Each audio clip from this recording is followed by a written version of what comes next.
Right, my name's James. We're out here today at Obama's visit to the waterfront hall in Belfast. We're going to try and get a complex view of the events, you know, people's opinions, what people think of the visit in general.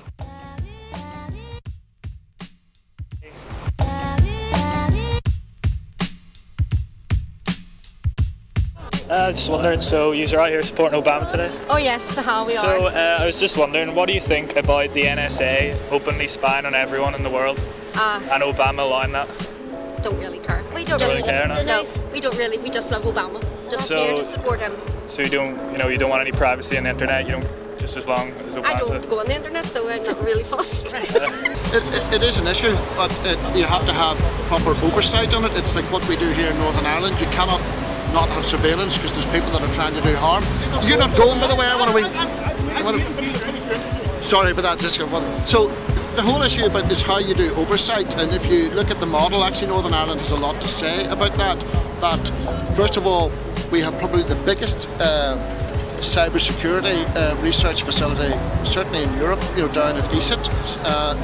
So we're looking at that. Second thing is when the police here are dealing with how do you interact with the MI5, MI6, you have independent people that form like a buffer that are trusted to go and see, are you really using this information properly?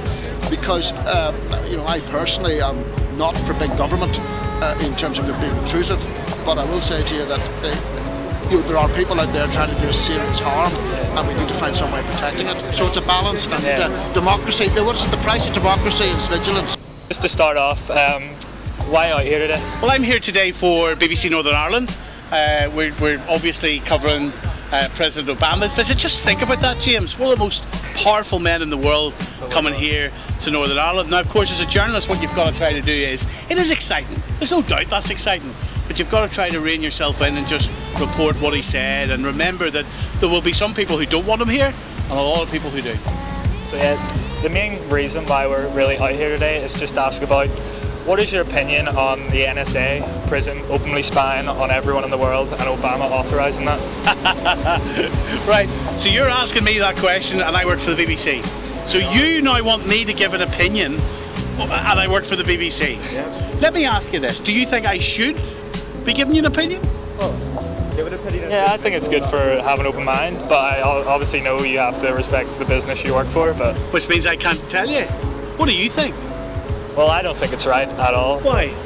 Because, well, there obviously isn't anything that has privacy anymore, but I would respect a bit, and I don't really like, him going through phone calls. What the Americans would say, this isn't my view, what they would say is, of course, that what they're doing is they're only gathering the names of people who they have suspicions about, and that's for national security. And if you get something like the Boston bombing, if you get something like 9/11 and that protects it, then is that not worth it? That's what they would say. What have you got to hide?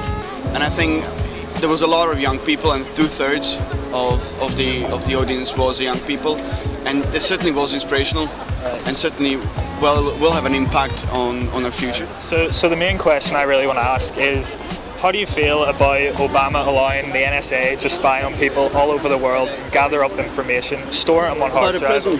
Yeah, prison. About a prison. Right. I don't think it was the right call. I think it was a necessary call. I think that if we want to support equality, and if we want to destroy the world terrorism, I think it is kind of crucial that especially internet, especially media, are being checked. But I think they should be checked and controlled with the approval of the citizens all over the world, because it's not just about America. I don't think he has much of a right to spy on different nations or the citizens of different nations. But regarding the America, don't really mind if they get spied. I think it is kind of necessity. Sometimes you have to make choices that aren't exactly right, but are necessary, as I said. Obama could do something about this. He is a Nobel leader, a peaceman.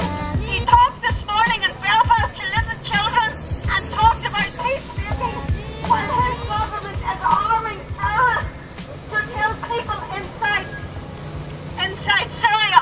It has got to stop. Enough is enough. No more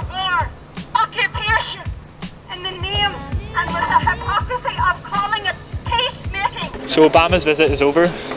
Police are all going down there if you want to watch. Armed police. So they didn't even have to do anything. I think could be a bit of excessive force, but it's the president, so they're obviously going to be there. So we did some interviews. I hope we gave you a good alternative look to today's events rather than the mainstream media's point of view. And yeah, thanks for watching.